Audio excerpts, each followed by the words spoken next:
So, our first movie that I am going to review is isang Filipino film which is The Kisap Mata. So, ang Kisap Mata sa atin bilang sa Philippines is yung parang in the blink of an eye o kaya sa pagkisap ng mata.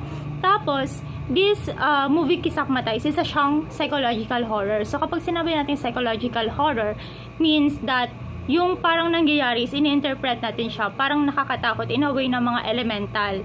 Tapos, when in fact is yung mga bida or yung mga present sa movie na to is meron silang mga psychological problem na kinakaharap. Hindi talaga siya pwedeng pero yun tinatawag natin psychological horror film. Tapos, itong Kisap Mata naman na to is dinirect siya ni Mike De Leon. Tapos, itong Kisap Mata na to is para siyang, or yung plot niya in-inspired lang sa crime reportage yung The House of Zapotes